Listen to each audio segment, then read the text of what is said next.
آپ کا وہ آپ کا سوال میرے پاس موجود ہے، اس پہ میں نے آپ کو پروگرام پیش کرنا ہے، ٹھیک ہے، وہ میں بھولا نہیں ہوں. ٹھیک، کوئی بات نہیں، میں انتظار کر رہا ہوں. اور ایک سوال تھا.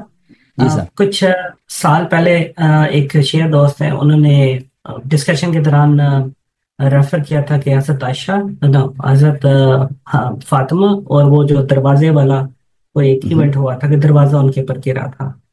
تو وہ میں تھوڑی بہت مجھے بات بتائی تھی، لیکن میرے پاس کوئی ریفرنس نہیں، کوئی اس طرح اگر آپ ریفرنس کے ساتھ ہو تھوڑا مزید ڈیٹیل میں مجھے بتا دیں. تو شیعہ کتب میں اس کا ریفرنس پہ میں نے یہاں پہ تقریریں کی ہے نا، وہ لوگ کہہ رہے تھے کہ یہ شیعہ کتب میں نہیں ہے، اور مخالفین کے کتب سے بھی میرا یہاں پہ مناظرہ ہوا تھا. ایک مولوی صاحب تھے پٹھان، وہ مناظر اسلام کہلاتے تھے، وہ میں نام ان کا بھول گیا، یہاں پہ لوگ مولوی بہت سارے آتے ہیں، ان کے ساتھ اسی موضوع پہ میں نے بہت سارے دلائل دیے تھے. تو اگر آپ زحمت کریں وہ ان سے پوچھ لیں اپنے. میں چاہتا ہوں کہ ہاں نہیں، صدیقی صاحب نہیں، ایک اور تھے، وہ ایک پٹھان تھا، وہ کہتا ہے مناظر اسلام نام ہے مناظر اسلام، وہ بہت اس کی بےعزتی ہوئی یہاں پہ اس کے بعد نہیں آیا، وہ بھاگ گیا پکا. اچھا، اس کے شاگرد اس کے بڑے آگے بڑھا رہے تھے، اس کے لیے بہت کلپ پہ فیس بک وغیرہ پہ کہ مناظر اسلام وہ پھر ختم ہو گیا. وہ بڑا وہ مولوی بھی تھا ان کا، مناظر شناز بہت کیے تھے اس نے، تو پھر وہ غائب ہو گیا پھر اس کے بعد. اچھا، تو میں اپنے ہمارے جو کلپ بنانے والے لڑکے ہمارے چینل پہ، میں اسے گزارش کرتا ہوں کہ ان دو کو اکٹھے کر کے وہ کلپ بنا دیں، اس کے میں سارے ریفرنسز ہیں شیعہ کتب میں کے حوالے سے. اس پہ تو میں نے کئی تقریریں کی ہیں، اس میں وہ اس کا ایک پلے لسٹ اگر وہ بنا دیں، اور وہ مخالفین کی کتب سے بھی میں نے کئی اس مسئلے پہ بات ہوئی ہے، کیونکہ وہ حوالے جو ہے نا 5-6 منٹ میں تو نہیں بیان کیے جا سکتے. میں نے اس پہ بہت سارے حوالے دیے ہیں کتب کے، یہ سب بیان کیے ہیں، تو انشاءاللہ تبارک و تعالی اس پہ نظر آئے گا آپ کو. ٹھیک ہے نا میرے بھائی؟ اللہ آپ کو لیکن سلامتی. مجھے زبانی بتا دیں ابھی آپ کہ وہ ایونٹ کیا ہوا تھا اور کن لوگوں نے دروازہ ہوا یہ تھا اصل زبانی وہ یہ ہے کہ نبی صلی اللہ علیہ وسلم کی وفات ہو گئی، انہوں نے امیر المؤمنین علیہ السلام کو خلیفہ بنایا تھا اپنا، کہ یہ خلیفہ خلافت کے حقدار یہ ہیں. لیکن صحابہ نے شروع ہی سے ان حیات نبی صلی اللہ علیہ وسلم میں انہوں نے آپس میں عہد کیا تھا، کچھ صحابہ نے بہت سارے صحابہ نے، کہ رسول صلی اللہ علیہ وسلم کی وفات ہو جائے تو ہم علی علیہ السلام کو خلیفہ کے طور پہ نہیں مانیں گے. انہوں نے آپس میں عہد کیا تھا، کعبے کے اندر جا کر انہوں نے آپس میں وہ ایک قرارداد لکھا تھا، انہوں نے آپس میں ایک کانٹریکٹ لکھا تھا، اس پہ سب نے کعبے میں سائن کیا تھا.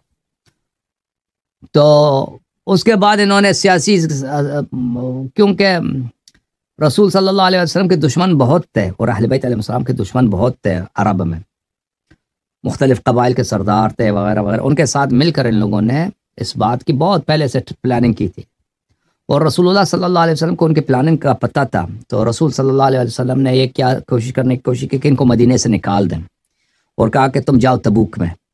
تبوک جو ہے وہ 2 مہینے کا سفر تھا، آتے جاتے 4 مہینے لگ جاتے، اور خود وہ شدید بیماری کی حالت میں تھے. تو ان سے کہا کہ آپ لشکر بنا دیا، اور ایک نوجوان جو 15 سال کا لڑکا تھا، وہ بھی کالا، ٹھیک ہے نا، اس کا نام ہے اسامہ، اور اس کو لشکر کا کمانڈر بنا دیا، اور سب صحابہ کو پیغمبر صلی اللہ علیہ وسلم نے اس لشکر میں شامل کیا، اور کہا کہ تم نکل جاؤ سب مدینہ سے. تو ان کو پتہ چل گیا کہ پیغمبر کیا کر رہے ہیں، صحابہ کو بخوبی پتہ چل گیا کہ یہ کیا کر رہے ہیں، کیونکہ کوئی تبوک میں کچھ ہو ہی نہیں رہا تھا. اس طرح نہیں تھا کہ وہاں پہ دشمن کا لشکر آیا ہوا ہے، یہ مقابلے کے لیے جا رہے ہیں. صحابہ کو پتہ تھا کہ یہ ویسے ہمیں بیچ رہے ہیں مدینے سے نکالنے کے لیے، اور یہ خود بہت شدید بیمار ہے، یہ مر جائیں گے، کیونکہ نبی صلی اللہ علیہ وسلم نے خود بھی کہا تھا کہ میں مر جاؤں گا، ٹھیک ہے نا، میری وفات ہوگی. صحابہ کو بخوبی پتہ چل تو وہ نہیں نکلے. پیغمبر صلی اللہ علیہ وسلم نے لعنت کی، جو نہیں نکلتا اس پہ اللہ کی لعنت ہوئی، نہیں نکلے دو لوگ. تو یہ مدینے میں رہے، کیونکہ ان کو پتہ تھا کہ ان کی وفات ہوئی. تو فوراً انہوں نے انصار نے اپنا خلیفہ بنانے کی کوشش کیا، انصار جو مدینے والے تھے. تو قریش والوں نے کہا کہ یہ تو بیکار ہے، تم اپنا خلیفہ کیسے بناؤ گے، تمہیں عرب مانتے ہی نہیں ہیں. تو قریش کو عرب مانتے ہیں. قریش جو تھا اس زمانے میں ایلیٹ تھا، وہ ایک قبائلی نظام تھا عرب میں اس زمانے میں، ٹھیک ہے نا. عرب کا نظام یہ تھا کہ وہ قبائل کا نظام تھا، اور قبائل میں سب سے ایلیٹ، سب سے اعلیٰ قبیلہ جو تھا وہ قریشی لوگ تھے. انہوں نے کہا کہ بھائی قریش کے علاوہ کوئی خلیفہ نہیں بن سکتا. کیوں؟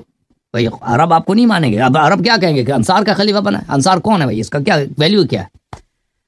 تو خلیفہ جو ہے قریش سے ہونا چاہیے. اور پھر پہلے سے ان کا جو تھا آپس میں تفاہم تھا ان لوگوں نے. اب عمر نے فوراً کہہ دیا کہ آؤ ابو بکر سے بیعت کرو. کچھ لوگوں نے ابو بکر سے بیعت کیا اس ثقیفہ بنی ساعدہ میں، اور بعد میں یہ ہوا کہ دوسرے لوگوں سے انہوں نے زبردستی بیعت لینا شروع کر دی. اور تبری وغیرہ میں موجود ہے کہ انہوں نے بہت سارے قبائل کو اس وقت وعدے بھی دیے تھے. وہ قبیلے والوں کے تو اپنی کوئی ویلیو نہیں نا. قبیلے کے جو سردار ہوتے ہیں، قبیلے کے جو بڑے ہوتے ہیں، بزرگ ہوتے ہیں، وہ ویلیو ان کی ہے.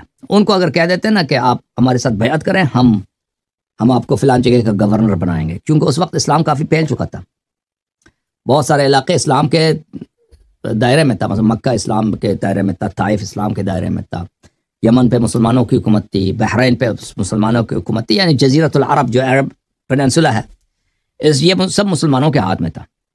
اور اس کے علاوہ مسلمانوں کو پتہ تھا کہ ہم عنقریب جو ہے کس سے لڑیں گے؟ شام والوں سے لڑیں گے، اور شام فتح ہو جائے گی. ان کو پتہ تھا کہ اتنا پولیٹیکل فورس بن چکا ہے اسلام کہ شام کو فتح کرنا یہ کچھ بھی نہیں ہے، اور ایران کو بھی فتح کرنا کچھ بھی نہیں ہے. تو یہ تو عرب جو تھے نا اسلام سے پہلے، یہ چوروں ڈاکو ڈکیتی ڈالن کا کام تھا عربوں کا. ابھی تو اسلام تو 23 سال ہوئے نا. رسول صلی اللہ علیہ وسلم کی جب وفات ہوئی ہے 23 سال اسلام ہوا ہے، اور اکثر لوگ پچھلے 3 سال میں مسلمان ہوئے. سن رہے نا؟ اسلام سے پہلے یہ سب ڈاکو تھے عرب قبائل. ان کا کام یہی تھا، ایک قبیلہ دوسرے قبیلے پہ ڈکیتی مار دے، یا کوئی قافلہ جا رہا اس پہ ڈکیتی مار دے. تو ان قبائل کو جو ان کا پرانا آبائی پیشہ تھا ڈکیتی مارنا، ابو بکر صاحب نے کیا کہ ان کو وعدہ دیا کہ بھائی آپ یہ ڈکیتی، یہ ہم جائیں گے شام اس زمانے کا کیا تھا؟ پیرس تھا. شام اس زمانے کا کیا تھا؟ ٹوکیو تھا.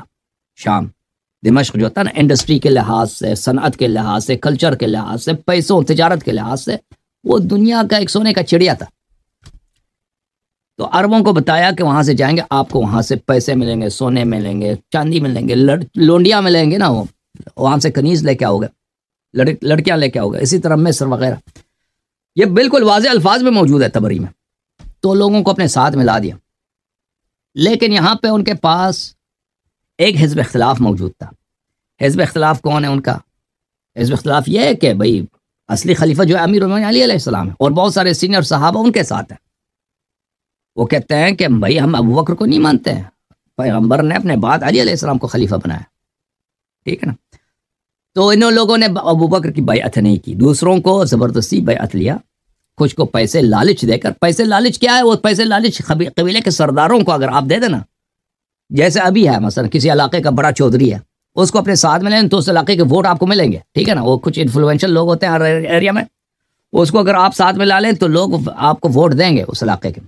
تو اسی طرح اس زمانے میں قبیلے کے جو سردار ہوتے تھے، تو اس طرح ابو بکر عمر نے بہت سارے لوگوں کو اپنے ساتھ میں لا لیا. لیکن کچھ لوگ رہ گئے ہیں، اور ان کا جو اپوزیشن کا ہیڈ کوارٹر کہاں تھا؟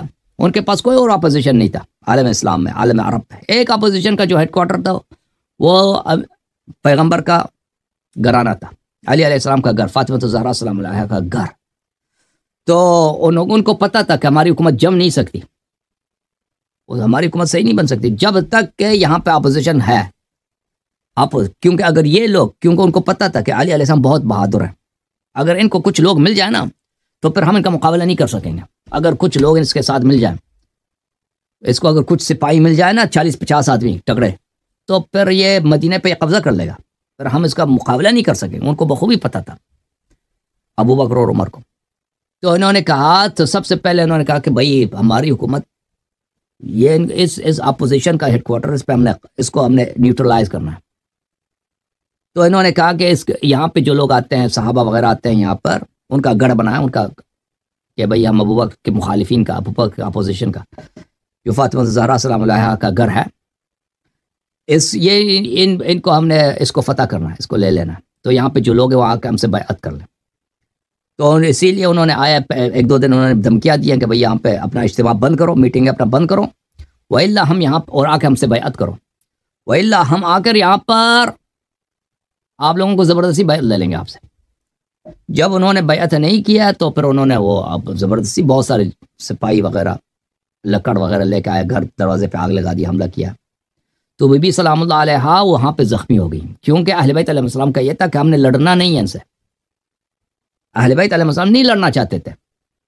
وہ کہتے تھے بھائی بی بی سلام اللہ علیہ سے بات کریں کہ بھائی یہ لوگ حیا کر کے نکل جائیں, واپس چلے جائیں, کوئی صلح ہو, بھائی حملہ نہ کریں گھر.